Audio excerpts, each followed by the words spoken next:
Hello, this talk and this task will be about higher order nonlinear boundary value problems with parameters.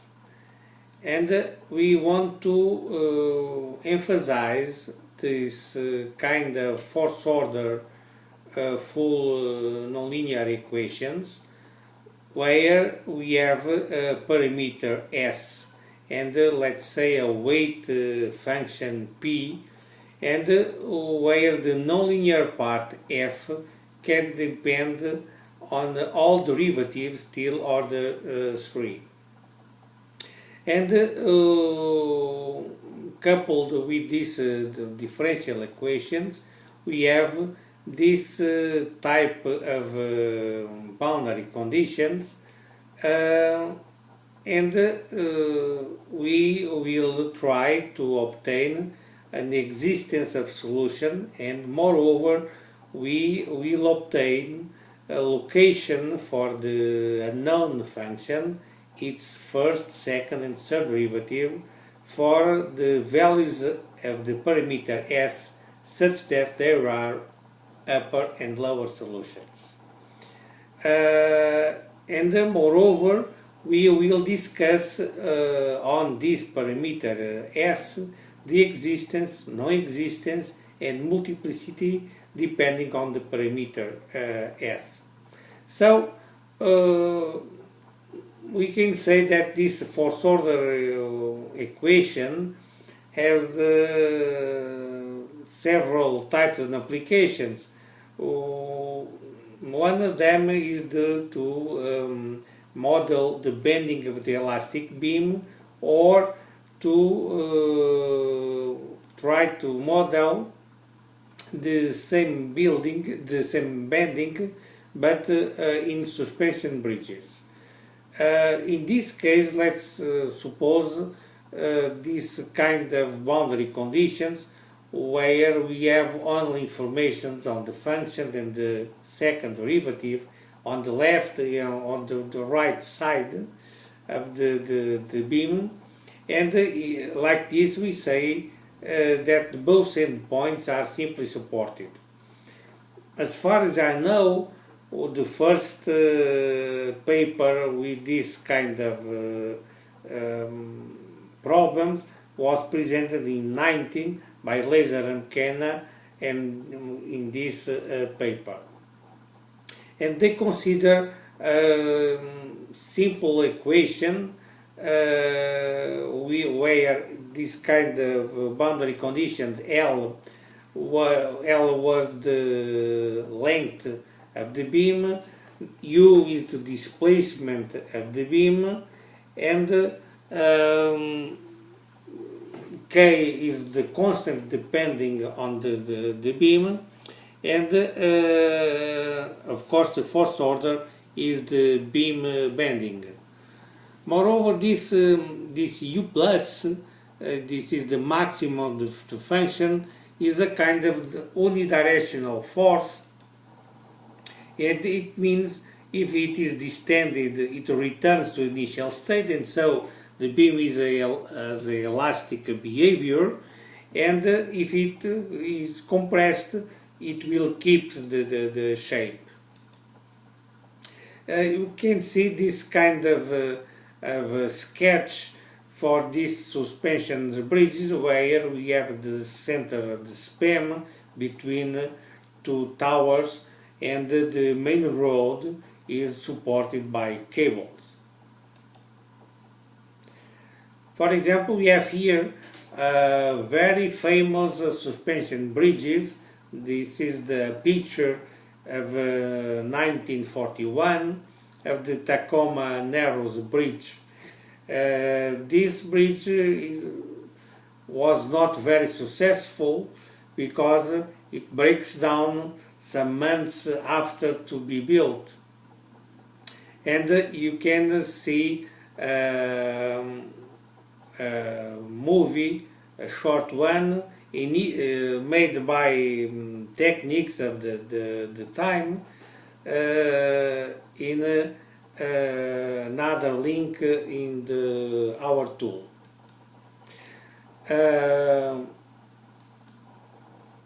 But moreover, we have in fact another example more recent at the beginning of the 21st century, where we have this pedestrian Millennium Bridge in London, where the people begin to walk, and it was open on the 10th of June 2000, and in that day about 100,000 people crossed the bridge, and it became with a funny movements, horizontal movements. In fact, in the Common Nervous Bridge we have this kind of torsion and vertical movements because of the resonant situation. Here we have an horizontal displacement in the bridge. And in fact, after 2 days after the opening, it was closed because it was not pleasant to walk on it. But in fact, the horizontal movements were not taken in account by the engineers. This movement was caused by these sideways loads generated when people walk on the bridge. And in fact, the maximum sway was measured about 17 millimeters. And it was studied after that, increasing the number of the people on the bridge, and it was seen that when the number of the people on the bridge was was greater than 166, so it will begin this excitation in the bridge. So why this happens? In fact, when the excitation caused by people on the bridge is less than the damping of the natural structure of the bridge, so nothing happens and we have no movements. But when the excitation is greater than the damping, in fact, we have these lateral displacements on the bridge. So our goal in this task, in this talk, is to put in our differential equation, put here some parameter s that will be, let's say, the number of the people on the bridge. So we have this f continuous, p is also the weight function continuous, and we called this is let's say an example of some more general problems called Ambrosetti-Prodi problems, and they are called like that because they were presented, as far as I know, for the first time in '72 in this paper.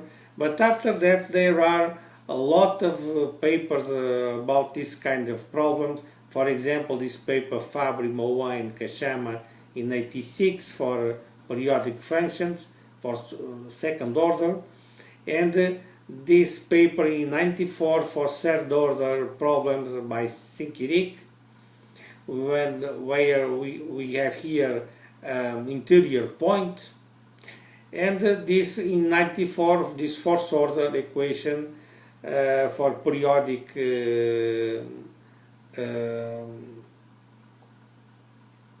functions and with Lidstone boundary conditions, in fact.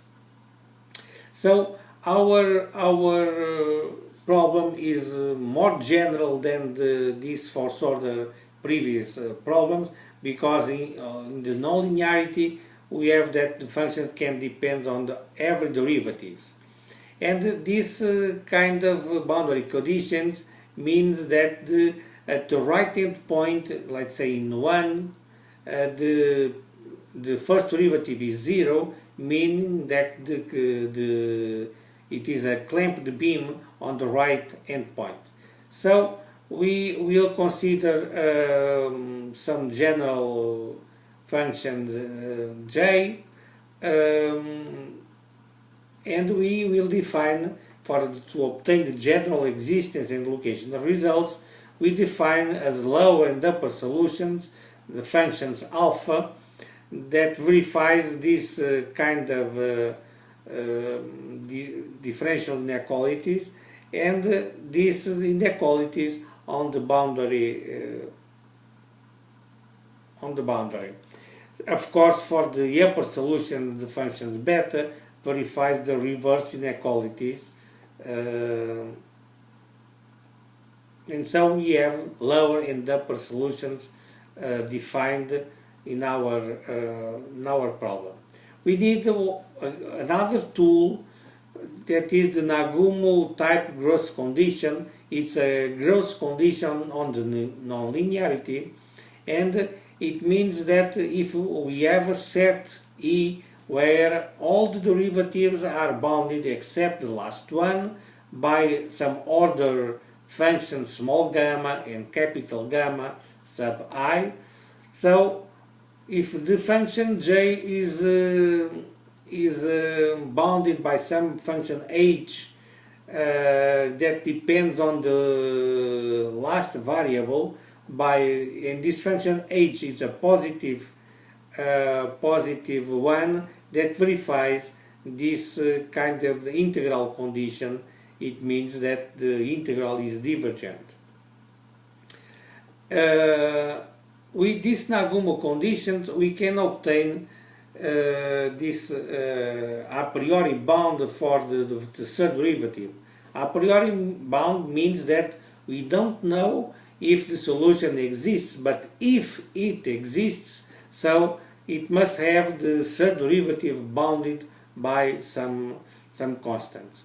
So the lemma is the following: if there are small and capital gamma I continuous functions that for each I small gamma and capital gamma are well ordered, if J verifies an Nagumo type condition in this set E, define a kind of strips for small and capital gamma, then we can say that there is a radius rho such that every solution of the equation, or remark, this is the equation, not the problem.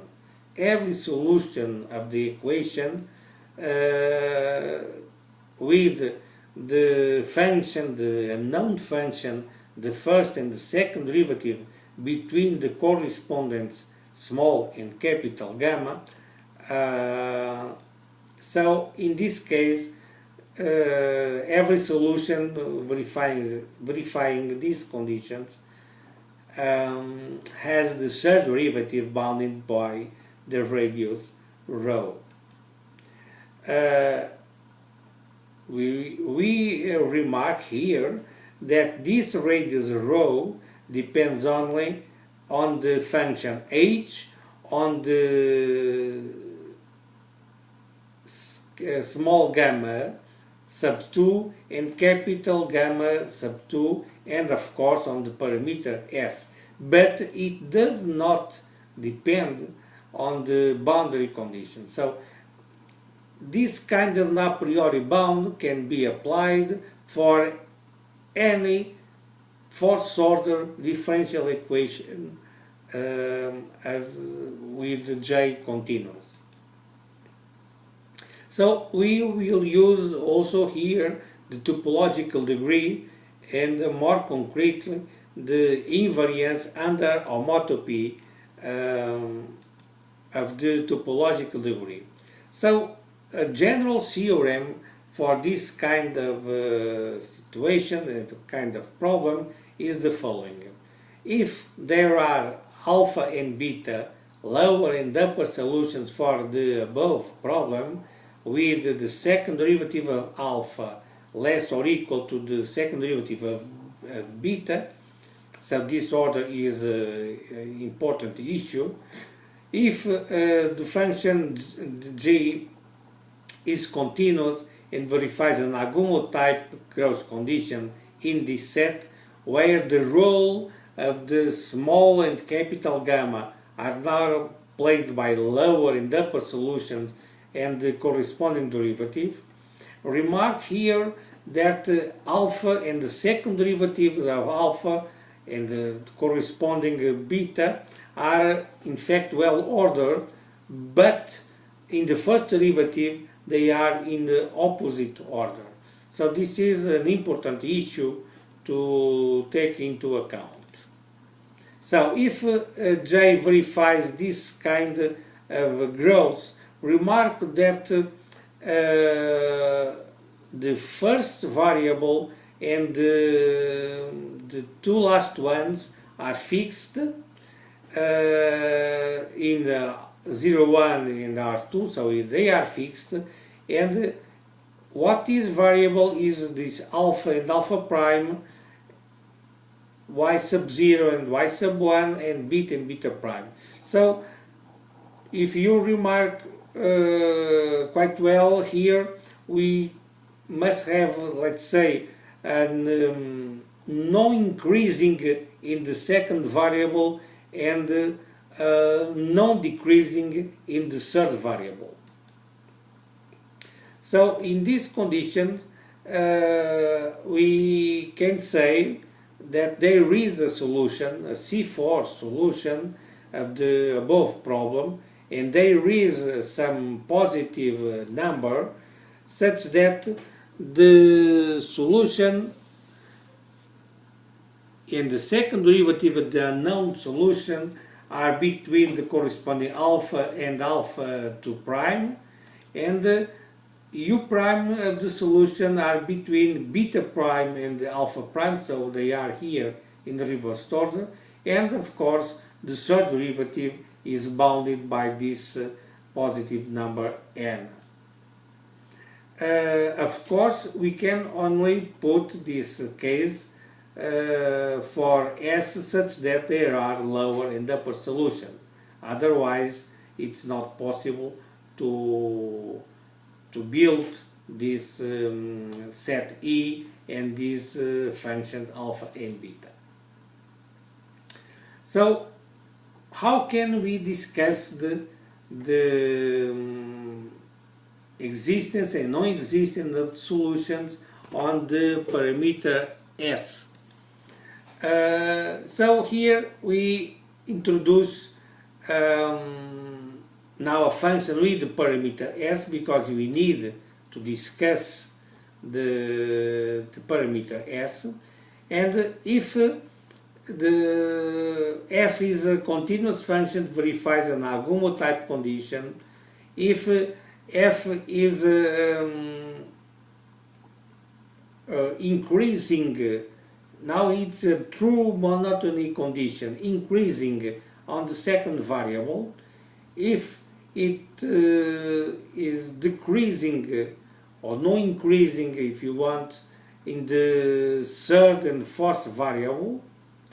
If there is a S1 such that S1 are between these two reasons, first reason, the small one, is evaluated when f is evaluated in 0, and here is evaluated in some y and sub 0 sub 1 and minus r, and it must happen this S sub 1 where for y sub 0 a bit less or equal to minus r and the y sub 1 greater than r.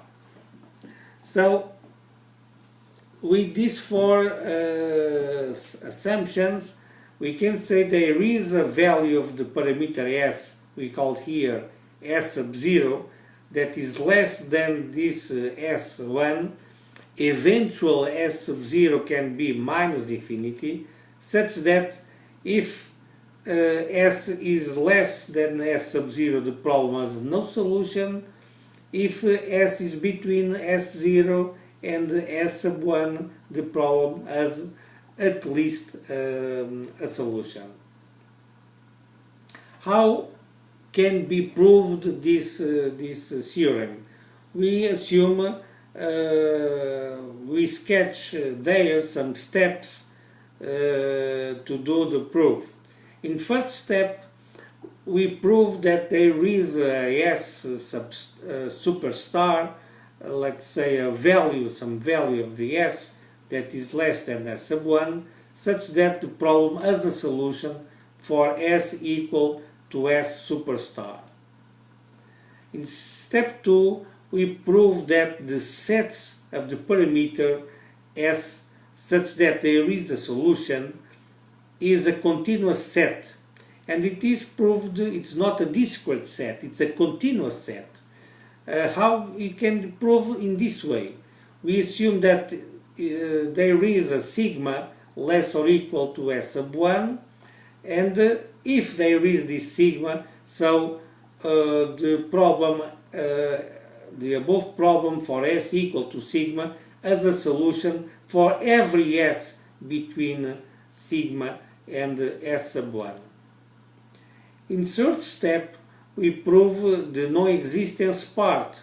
Let's say that for S less than S0 the problem has no solution, and for S between S0 and S sub 1 the problem has a solution. For the multiplicity part, we need a stronger lower and upper solution. We called here strict lower and upper solution in this way. The differential inequalities are similar, but in fact are in the restrict way, like this, only great here.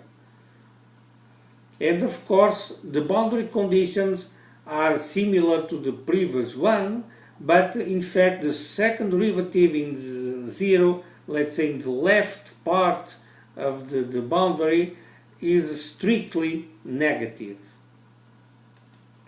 Of course, beta is a strict upper solution if the reverse inequalities hold. So we will work on the space X formed by the C3 functions that verifies the same boundary condition as in the problem. We define a linear operator, let's say a fourth order operator, and a nonlinear operator called N that depends on S, that is, let's say, the second member of the equation.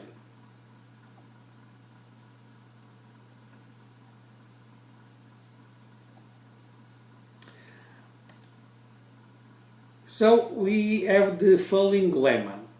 If there are strict lower and upper solution of the problem such that the second derivative of alpha and beta are in a strict relation order, let's say alpha to prime is strictly less than the second derivative, if f is continuous and verifies an Agomo type growth condition in the set E as before, if f is increasing in the second variable and decreasing in the third variable, for I sub 0 between alpha and beta and I sub 1 between beta prime and alpha prime, then there is radius such that we can define this set omega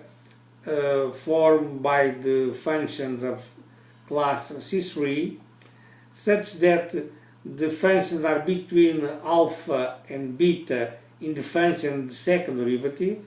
The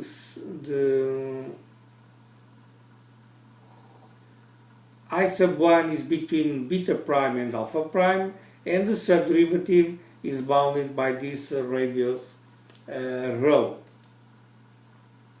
And so in this case we can say that the Leray-Chalder degree for these both operators L plus N in the omega is plus or minus 1. In fact, it's not important if this is plus or minus 1. The important is that it is different from 0.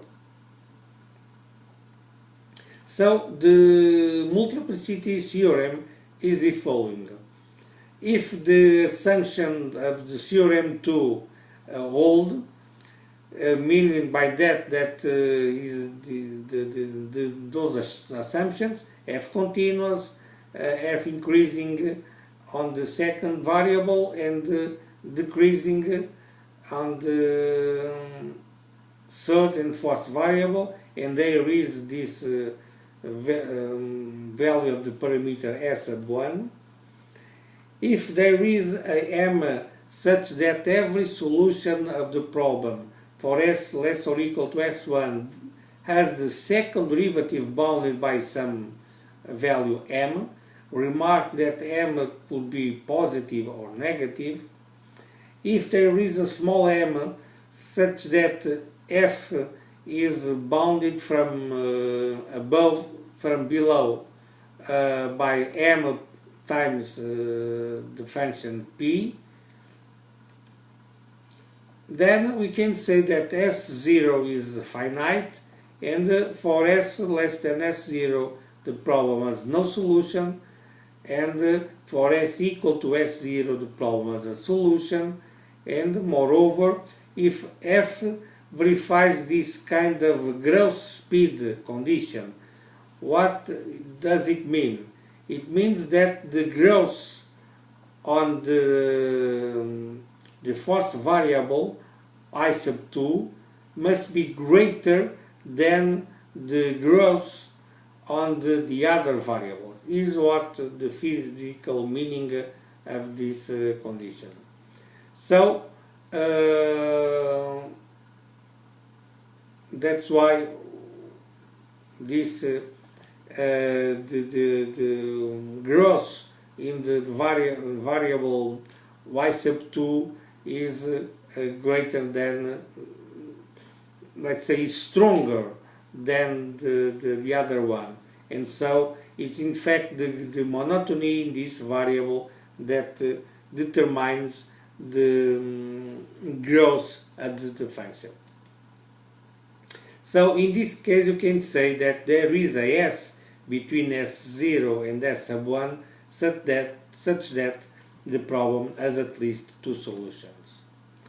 The sketch of the proof is the following. In the first step we prove that every solution of the problem for s less than s0 and s1 verifies that the second derivative is between minus r and m, and the unknown function, the first derivative, is between minus r and the absolute value of the m.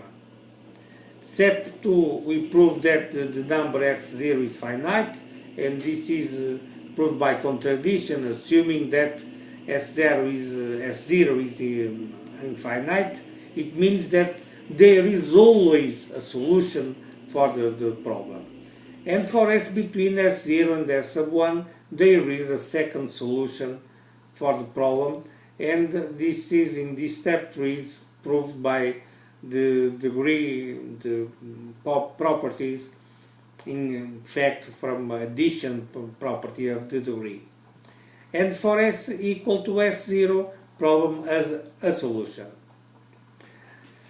As application for this theorem, we present this kind of fourth order equation with this type of boundary condition, and this problem here can model, can study the mechanical property of the human spine via a continuous cantilever beam model. So all the theory, all the beam theory and the suspension bridges cannot be applied here to the human spine. So the aim of the work is to analyze the deformation of the spine under several types of loading conditions, and this can be applied in aircraft ejections, vehicle crash situations, or heavy bags, heavy bag packs, and on the children, on young children. This this problem can be seen in more detail in this paper in '86 in the Biomechanics Journal, or to study certain form of scoliosis in this paper in '96 in a Medicine Journal. So in this problem, the meaning of the symbols are the following. The unknown function I means the total lateral displacement of the beam column with length L. I sub 0 is the initial lateral displacement that is known for each person, and I sub 1 is the lateral displacement due to axial and transverse loads that is our unknown. And of course, the total displacement is the sum of both. This EI are called the modulus of the Young, that is relate to the rigidity or the flexibility of the beam column. P is the axial load and Q is the transverse load, as you can see in this sketch. For example, here is a X-ray picture where we can see some displacement in the beam column related with this sketch also. Here we have a displacement about 0.5 centimeters. So to apply our theorem, we can put our function f in this way, p over ei, and in this relation, and we consider some positive numbers a and b, verifying this kind of relation. So this is a technical assumption, and in fact with this assumption, these conditions, we can say that this alpha with this kind of fourth order polynomial function, and beta the other polynomial function, are in fact lower and upper solution of the problem for the values of s such that they are between these two expressions for every x between minus L over 2 and L over 2. So here we have the bounds of the values such that we can consider for the parameter s. To have an idea for a concrete values of the problem, if we put L, EI and P equal to 1, if we consider S between these constants, so we can say that there is a solution I sub 1 lying in this function between these three, in this strip bounded by this function alpha and this function beta. Well, that's all we want to show about this kind of function, and to have a look about this general localization, existence and localization results, because these problems, they not only give the existence of solution, but they localize the solution in a strip to define the solution. Okay, have a nice work on the task and look now at the tasks that it will presented for a similar problem and to obtain low and upper solutions and to discuss this parameter S. Okay, have a nice work. See you.